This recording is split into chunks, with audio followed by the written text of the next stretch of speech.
Muy buenas noches, señoras y señores. Hoy vamos a hablarles del San Juan del apocalipsis ecológico y disculpen ustedes la comparación de este personaje con el evangelista, porque hoy vamos a hablar de un falsario, de Al Gore y su verdad incómoda, que no es más que otra imposición bien cómoda para los grandes poderes. Nos preguntamos cómo hemos llegado al punto en el que las cuestiones científicas no pueden ser debatidas, en el que han de ser impuestas por la fuerza, acallando y persiguiendo al disidente. Les vamos a mostrar a todos esos que se llenan la boca con la neolengua globalista cómo se construye la posverdad, cómo el poder construye la posverdad. Esa sí que es una verdad incómoda.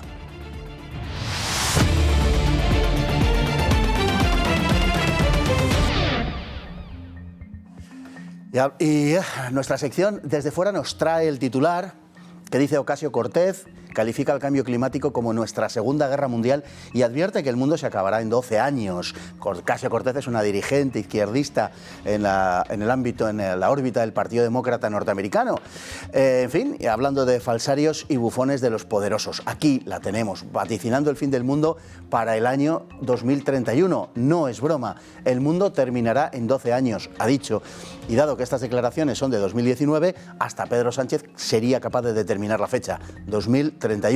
Y demostrando una altura intelectual perfectamente comparable a la del egocéntrico narcisista, asegura que el cambio climático es la segunda mundial de esta generación. Yo lo que me pregunto es de dónde sacan a esta gente. En fin, volviendo al asunto del principio, volviendo al asunto de Al Gore, vamos a contarles quién es en realidad Al Gore. Vean. Al Gore fue vicepresidente de los Estados Unidos con Bill Clinton entre 1993 y 2001 y candidato a la presidencia en las elecciones del año 2000 que perdió contra George Bush hijo, en uno de los comicios más reñidos de la historia de los Estados Unidos. Ha formado parte del Consejo de Administración de Apple y del World Resource Institute y ha sido asesor de Google, además de ser socio de una empresa de capital de riesgo. Entre otros galardones, en el año 2007 recibió el Premio Nobel de la Paz por su dedicación a la causa medioambiental. Sin duda, se trata de una de las personas bendecidas por el establishment globalista y uno de sus principales protagonistas. Gore es uno de los personajes que más han contribuido a asentar la idea del cambio climático, reformulación de la idea primera que se expresaba mediante el calentamiento global. Fue el primero que aseveró con rotundidad que el cambio climático es un hecho científico y no una teoría a discutir, y que se pueden discutir las predicciones pero no los hechos. Para asentar su discurso, Al Gore elaboró un documental titulado Una verdad incómoda, en el que dibujaba un panorama apocalíptico del futuro que nos aguarda por causa del cambio climático causado por el ser humano. Trató de que dicha película fuese exhibida en los colegios de medio mundo para advertencia de las nuevas generaciones. Venía avalada por 2 Oscars y por el premio Nobel que obtuvo en buena medida gracias a ella. Sin embargo, Una verdad incómoda incluía exageraciones y falsedades, algunas de ellas sonrojantes. Un juez británico, Michael Barton, tuvo que pronunciarse sobre el recurso que un director de escuela de Kent interpuso ante el Tribunal Superior. Aun manifestando su acuerdo con el punto de vista general del estadounidense, Barton encontró que el documental contenía 9 afirmaciones que calificó de alarmistas y exageradas. El magistrado rechazó que las opiniones de Gore en dicha película fuesen de carácter imparcial y científico, sino más bien políticas. Michael Barton negó igualmente que la comunidad científica aceptase ideas como que la corriente del Golfo dejara de fluir a través del Atlántico en un futuro próximo debido al cambio climático. Además, ni la desecación del lago Chad ni la desaparición de la nieve en el Kilimanjaro tenían relación alguna con la actividad humana, ni mucho menos el huracán Katrina que Gore se había agenciado para su arsenal. Este también sostenía que las poblaciones de osos polares estaban desapareciendo a causa de la disminución del casquete polar ártico cuando están aumentando. Para reforzar su idea, utilizó unas imágenes de gran impacto dramático grabadas desde un helicóptero, en las que se veía el derrumbe de grandes placas de hielo. En realidad, eran una recreación informática. La utilización de dichas imágenes, haciéndolas pasar por reales y sin advertir de su recreación informática, sitúa la producción de Gore muy cerca del fraude. La verdad es que no tiene desperdicio. Don Alex Lachaim, ¿cómo estamos? Pues muy a gusto y contento de estar nuevamente aquí con usted, don Fernando. Pues igual me sucede a mí. Vamos a ver, estamos ante un ejemplo de globalista, de hombre del sistema, de beneficiario de todo este orden de cosas que él mismo ha contribuido en gran medida a hacer triunfar, relacionado con las grandes empresas mundiales, con los grandes consorcios mundiales y uno de los más destacados mundialistas en definitiva. Al Gore es, bajo mi punto de vista, el ejemplo más claro de que cuando te van mal las cosas puedes triunfar en otras. Este es un candidato electoral fracasado. Perdió ante George Bush. Claro, se las veía muy feliz. Vicepresidente de Clinton. Pero perdió, incomprensiblemente, ¿no? Y dijo, bueno, pues vamos a sacar dinero de otro sitio. Antes de ser vicepresidente de los Estados Unidos, él declaraba que tenía aproximadamente $1,5 millones en 3 casas, en Tennessee y en Washington, en Arlington, perdón, y también tenía una mina a cielo abierto, en Tennessee también, una mina de zinc, súper contaminante. Por cierto, sí. Sí, en 5 años emitió casi 2 millones de toneladas de tóxicos al aire, al agua. De eso nadie habla. No está mal, no está mal. Sí. Luego se hizo muy rico vendiendo una petrolera del Estado, por la cual puso la mano también. Y ahora tiene una fortuna que Forbes estima en más de 100 y pico millones de dólares. O sea, hemos pasado de 1 y pico, de 1,5 a 100 y pico millones de dólares. El clima no sé, pero él sí que da un cambio, ¿eh? Sí, el millonario del carbono. Cada conferencia que da, entre los libritos que ha escrito, las conferencias a 120.000 euros cada una. Viaja a todo trapo, en primera clase. La última vez que lo vi estaba a 700 euros diarios solo para dietas. El coche es un sedán impecable, o sea, tiene que ir a todo trapo. Y bueno, pues se ha hecho millonario a base de estas consultoras que tiene de derechos energéticos, de emisiones y de energías renovables, de los libros y de esta película que es, si lo del calentamiento global antropogénico es el mayor fraude de la historia de la ciencia, este es el mayor fraude de la historia del cine documental. Lo que dice el juez Barton es a raíz de, como ha dicho la pieza, de un director de escuela inglés que se oponía a que eso lo tuvieran que ver los niños ingleses. Lo que no ha dicho la pieza es que en España se habían comprado ya 30.000 copias de Una verdad incómoda de esa película de Al Gore para que la vieran los niños españoles. Había casi 600.000 euros gastados en eso. O sea, aquí en España nadie protestó ante la justicia. Hubo un inglés que sí y le pararon los pies a Al Gore. Efectivamente, en esa película él saca el palo de hockey. Y toda la película se basa en el gráfico de la curva de Mann. Del que hablamos el otro día abundantemente. Exactamente, que es un fraude. Y que toda la teoría del calentamiento global antropogénico que elimina el periodo cálido medieval, según Michael Mann, todo esto se basa en ese gráfico y se publica en revistas revisadas por pares de ciencia y todo se basa en ese gráfico. Y la película pivota en torno a ese gráfico. Más luego, a mí me gustaría hacer hincapié en lo de los osos polares. Sí. Vamos a eso.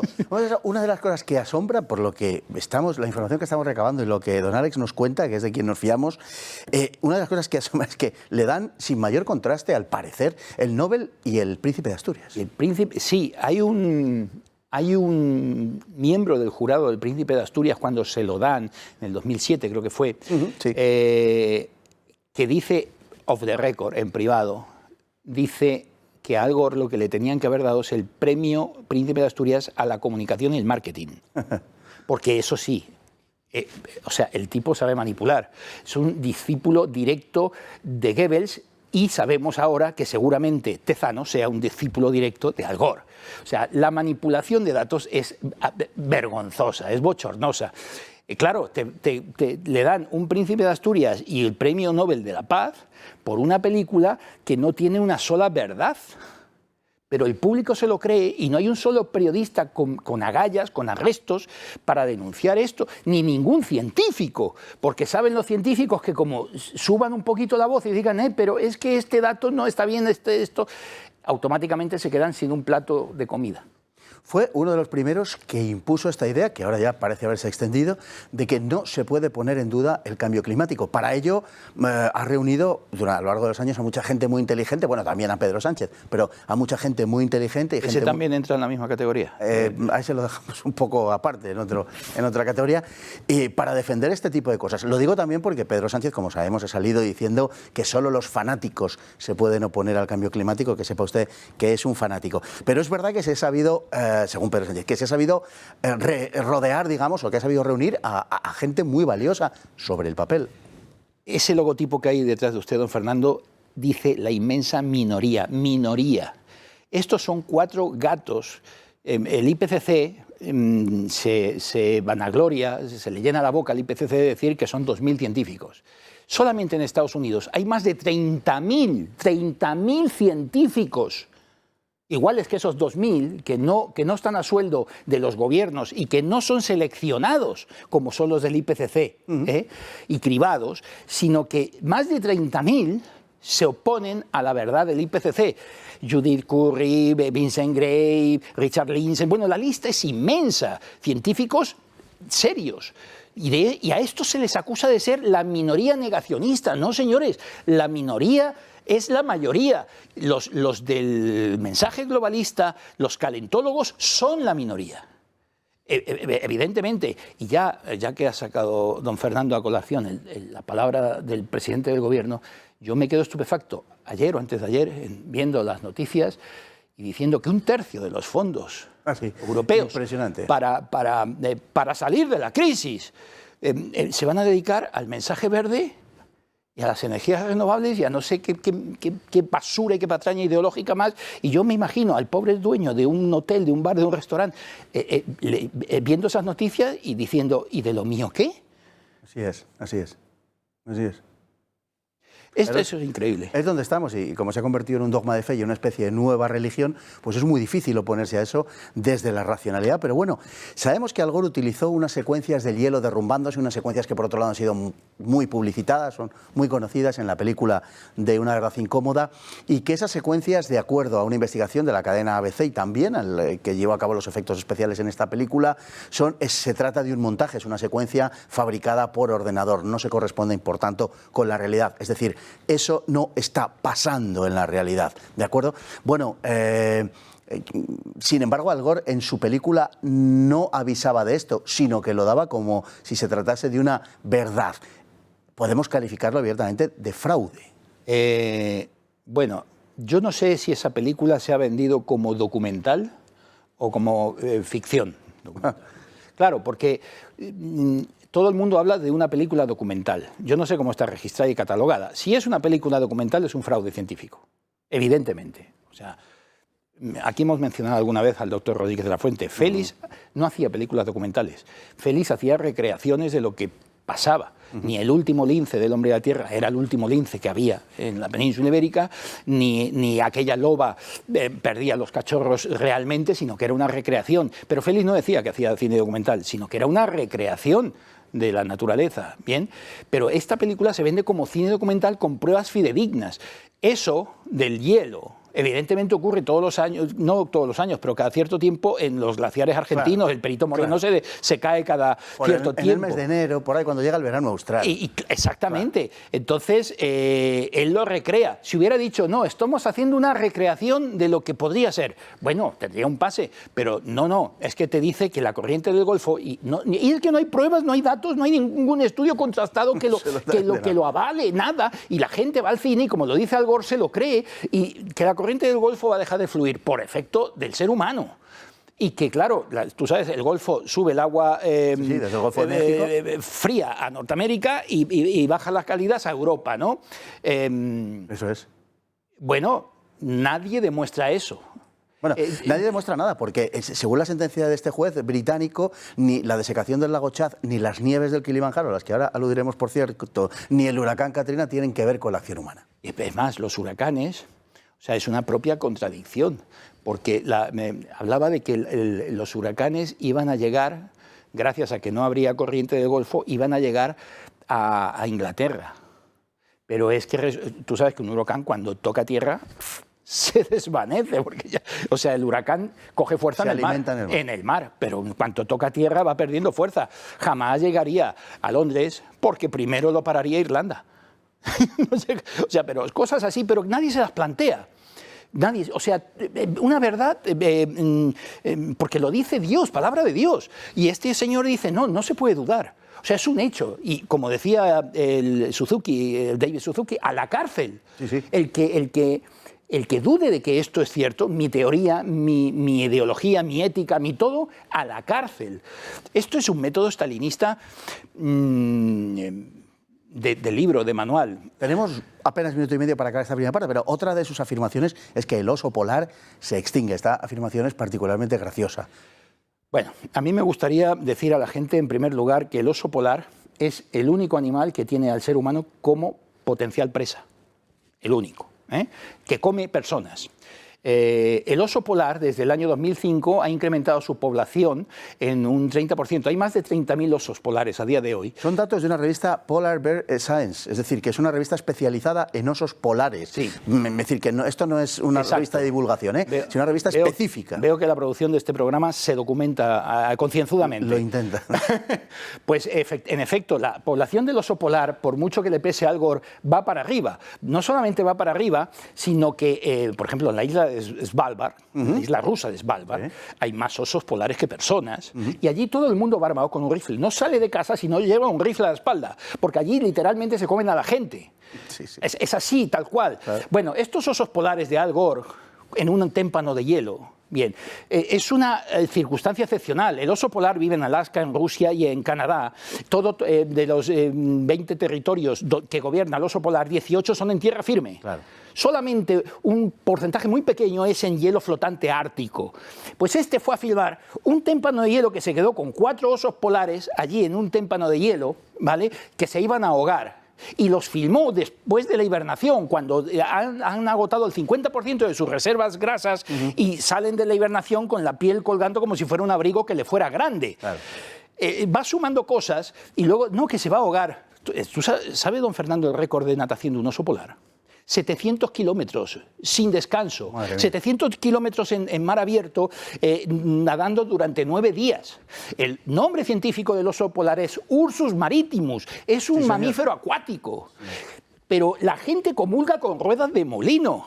Pero claro, las crías, ojos grandes, peluche, pero no te ponen al oso polar cuando canibaliza una cría y se la come, o cuando mata una foca, que además, si el hielo está muy gordo, el oso polar se muere y la foca también, porque la foca sale a respirar, rompiendo el hielo, tiene que estar fino para poder salir a respirar y entonces el oso se la come. Si el hielo está muy gordo, la foca no puede salir a respirar, se ahoga la foca y el oso no tiene que comer.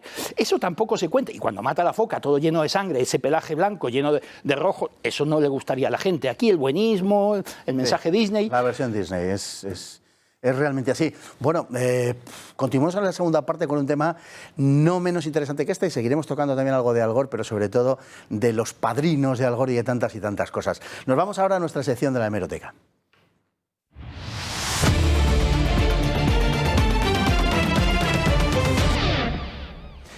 Y en esta sección tenemos hoy un titular que nos dice que el glaciar del Kilimanjaro desaparecerá en menos de 15 años. Dado que esto está publicado el 8 de marzo de 2001, esto significa que para el 2016 el glaciar del Kilimanjaro, señores espectadores, hace 4 años ya que ha desaparecido, el 2016 desapareció. Que ustedes van al parque de Amboseli y ven el glaciar del Kilimanjaro y miran, es un espejismo, un efecto óptico, porque se debería haber extinguido, como digo, hace 4 años. Si tenemos en cuenta y mezclamos también, por cierto, que esta investigación está apoyada en sesudas, digo, investigaciones de calentólogos de la mayor reputación de la Universidad de Ohio, que lleva 20 años investigando. Como les digo, que si ustedes ven esas nieves sobre el volcán Tanzano, ya lo saben, son ustedes unos negacionistas. Y si no, se lo preguntan al presidente de gobierno. Nosotros nos vamos ahora a publicidad y volvemos con el mismo tema, pero muchas más cosas después con don Alex.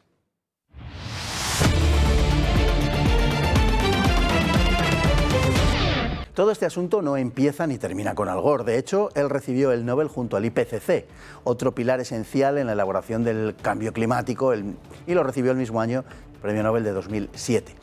Este organismo, como el propio Al Gore, tampoco está exento del estigma de la corrupción y la manipulación. Antes, al contrario, vamos a mostrarle con qué grado de fanatismo y de falta de respeto a la verdad y a la ciencia se ha construido el dogma del calentamiento global y del cambio climático. El Grupo Intergubernamental de Expertos sobre el Cambio Climático o Panel Intergubernamental del Cambio Climático es un organismo internacional ligado a la ONU y dedicado al cambio climático. Obtuvo el premio Nobel junto con Al Gore en 2007. Ampliamente aclamado por los medios internacionales de prensa y apoyado por los gobiernos, ha sido básico para imponer la versión actualmente vigente acerca del cambio climático. Sin embargo, de su seno salió una cierta contestación de parte de uno de sus participantes, Vincent Gray, quien denunció que el trabajo del IPCC es esencialmente corrupto, por lo que debería ser abolido.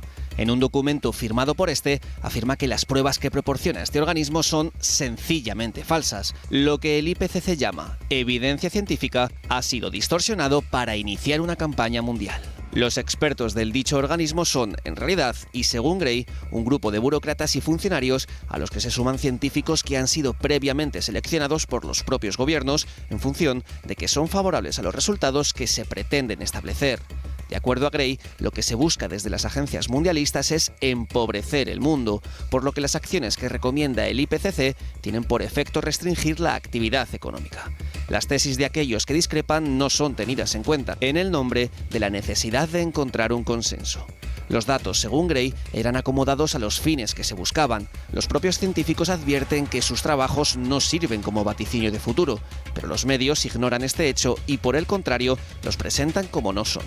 Pero los miembros del IPCC no lo desmienten. Por eso, los documentos que cuestionan o arrojan sombras sobre el origen antropogénico del cambio climático son deliberadamente ignorados. En septiembre de 2009, la llamada Unidad de Investigación del Clima, perteneciente a la Universidad de East Anglia en el Reino Unido, tuvo una disputa por la destrucción de archivos de registro climático con el Instituto Competitive Enterprise.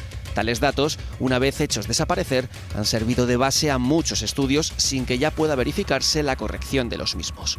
Ese mismo otoño de 2009 saltó el escándalo mundial cuando un hacker hizo públicos los correos de algunos de los centros universitarios que componían la red del IPCC.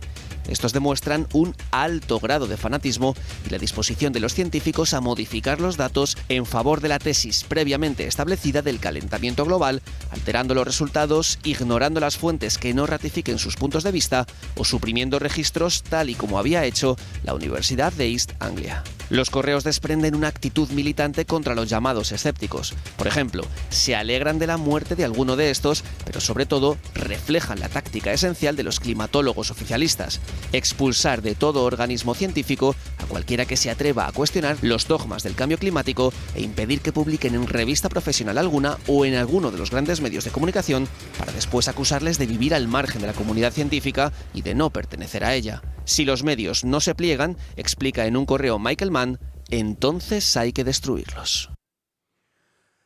Bueno, madre mía, el IPCC, menuda partida. Bueno, esto que acabamos de contar es literalmente así, son los correos que fueron destapados por un hacker y en los cuales pues establecían una serie de parámetros de actuación de los pretendidos científicos en donde no había falsedad que no encontrara cobijo, con tal de que ratificara los puntos de vista previamente establecidos de que existe un cambio climático de origen antropogénico. Cuando saltó este escándalo del Climagate, esos correos destapados fueron investigados hasta la saciedad, tanto por la Universidad de East Anglia como por organismos independientes, y todos acabaron un poco en agua de borrajas, diciendo que no observaban mala praxis, que no sé qué, no sé cuántos, y hubo que esperar 2 años más, hasta el 2011, porque aquí fueron, me parece recordar, que 1.000 documentos y 3.000 correos, una cosa así. Sí. Y en el 2011, otra persona anónima, que hay que agradecer su colaboración al sentido común, destapó 5.000 documentos más, que ya no pudieron tapar, es decir, no pudieron explicar. Y ahí salió Michael Mann, ¿verdad? Nuestro querido capitán del fraude y su palo de hockey, diciendo que efectivamente tuvo que reconocer que los modelos climáticos, que son como un juego de ordenador, eran igual que las rebajas de algunos grandes almacenes en los que te ponen la rebaja, pero previamente han subido el precio, ¿no? Pues esto es lo mismo, o sea, cambiaban las reglas del partido durante el juego y adaptaban los parámetros de estas aplicaciones, que son simulaciones, en base al resultado que quieres obtener. Entonces cambiaban los parámetros, entre ellos, dijo Michael Mann, es cierto, no se tienen en cuenta las nubes medias y bajas. Y esto evidentemente influye en el resultado, ¿no? Luego, por otro lado, estos del IPCC, de la ONU, que ya comentamos que esto fue un desliz de Margaret Thatcher, estos del IPCC tienen la información, o sea, es prevaricación pura y dura, tienen la información de la NASA. Sí, sí. En concreto, yo recuerdo a uno de los miembros de la NASA, no un conserje, no, un científico de la NASA, John L. Casey, que dijo perfectamente que todo lo del IPCC era un fraude y que tenían la información de la NASA encima de la mesa y que estaba absolutamente demostrado. Lo dice la NASA. Porque uno dice, no, pues que son 4 gatos negacionistas. No, la NASA dice, está demostrado que el calentamiento del planeta se debe a la radiación galáctica, a la radiación cósmica, a la radiación solar. Entre otros, hemos mencionado aquí a la teoría de Milankovitch, es decir, a los ejes rotacionales de la Tierra y la amplitud de la elipse de la Tierra sobre el Sol, ¿no? Sobre su órbita. Y esto está demostrado, es así, y todo lo demás, o sea, basan su teoría en una hipótesis nunca avalada por la ciencia, como es la de los gases de efecto invernadero, que nunca han sido probados, estos parámetros de los gases de efecto invernadero, jamás han sido probados, pero aquí se vende como una verdad absoluta, como palabra divina. No hay prueba científica que demuestre que los 5 gases de efecto invernadero pueden influir en la temperatura de la Tierra, porque además son menos del 1% de la atmósfera. Aquí hay intereses de las empresas privadas y hay intereses también gubernamentales. Sí, no, claro, esto está a la orden de los gobiernos de turno. Claro, ahora te interesa, pues o sea, un 30% de los fondos europeos Sí, lo acabamos de comentar. Sánchez los va a destinar a esto del calentamiento global. Es un supernegocio. Es un hombre, claro, aquí se llenan los bolsillos todo el mundo. Si se los están llenando los bolsillos con las mascarillas. Sí que, decía Cavadas, ¿no? Pobre el doctor Pedro Cavadas, cuando destapó aquello que lo crucificaron, esto no parece un negocio para vender mascarillas, es un negocio para vender mascarillas. Vamos, que existe el virus, yo no digo que no exista, digo, pero que alguien se está llenando los bolsillos y con esto de las energías renovables, los derechos de emisión de CO2, o sea, es una cosa, porque es que, claro, es toda la industria la que hay que cambiar y hay mucha gente que tiene interés en el juego, toda la industria del automóvil, toda. Y además al que reniega, como por ejemplo Vincent Gray, le acusan de no ser científico, el tío es físico, es químico, y le acusan de que ha trabajado para la empresa privada, para la industria del carbón. ¿Y qué? Pero eso niega, como a Patrick Moore, el único de todo Greenpeace que es científico, ¿no? Y le acusan de que la palabra de Vincent Gray no vale, claro, porque los informes del IPCC tú puedes entrar y comentar directamente.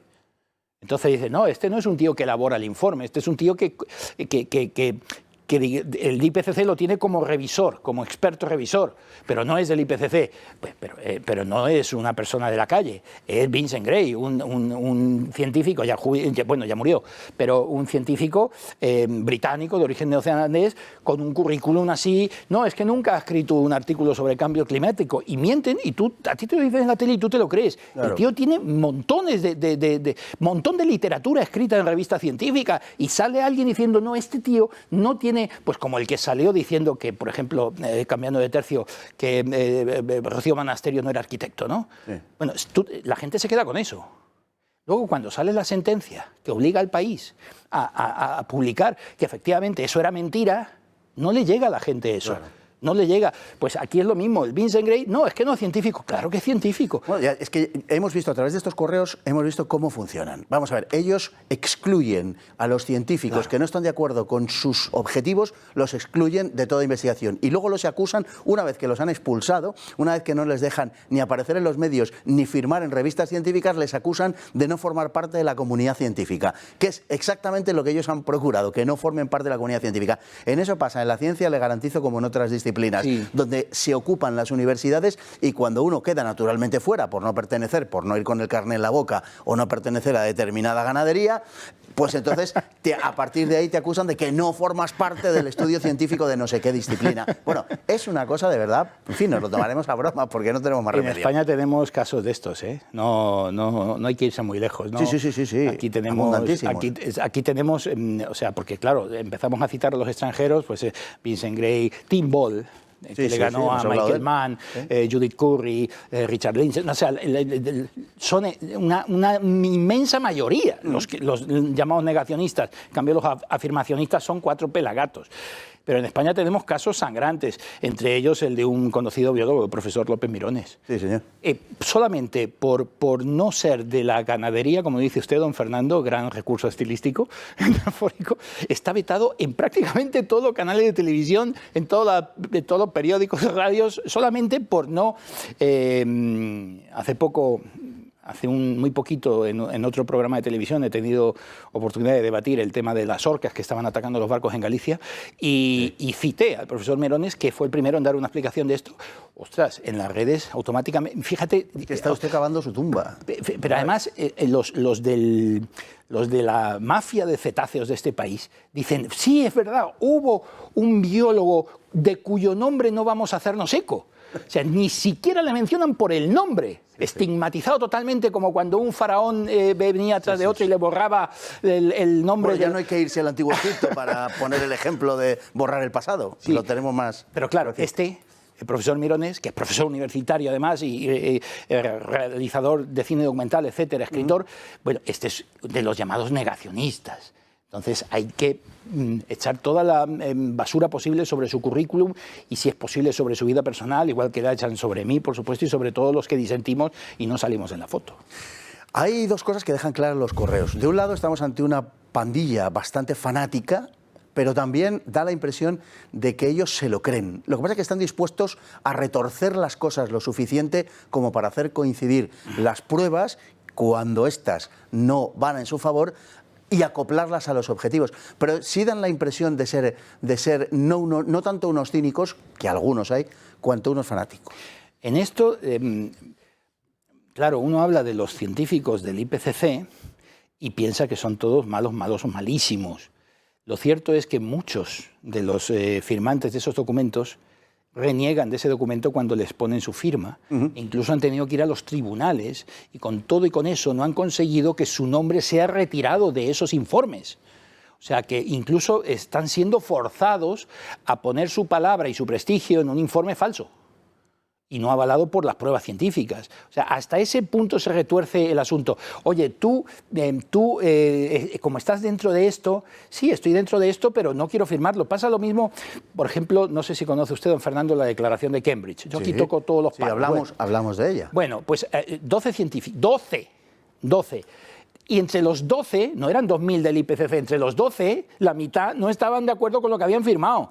Sí. Pero no les pudieron quitar la firma del documento. Y ahí se le hicieron la foto con el pobre Stephen Hawking, como dijimos aquí, que el hombre no era neurólogo. Ya sabemos, Hawking era físico. Sí. No sabía de autoconciencia, ni de neocortes, ni de nada. Pero ahí se hicieron la foto, 12, la mitad, entre ellos el presidente del comité ese, no estaba de acuerdo con lo que habían dictaminado. Porque era mentira.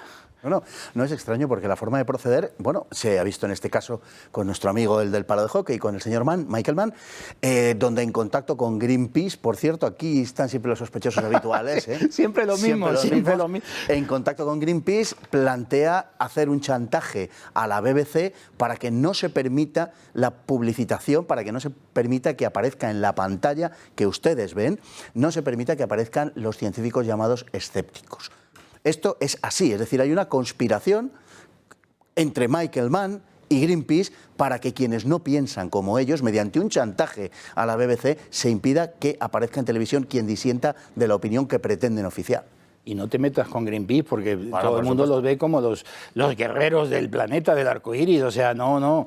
Lo de Greenpeace ya lo hemos debatido aquí en profundidad. Bueno, en profundidad no, que solo tuvimos media hora, pero hubiera dado para 4 horas. Pero no, esto es cierto, literalmente. O sea, Mira, voy a poner un ejemplo que no sé si me salgo un poco del tema. Aquí tenemos un problema en España con el tema lobo. El tema lobo se ha politizado y hay grandes grupos de presión que quieren que el lobo se proteja en toda la península, lo cual llevaría a la desaparición de la especie, porque volverían los venenos, los cepos, los incendios, todo, volvería otra vez todo. Bueno, el caso es que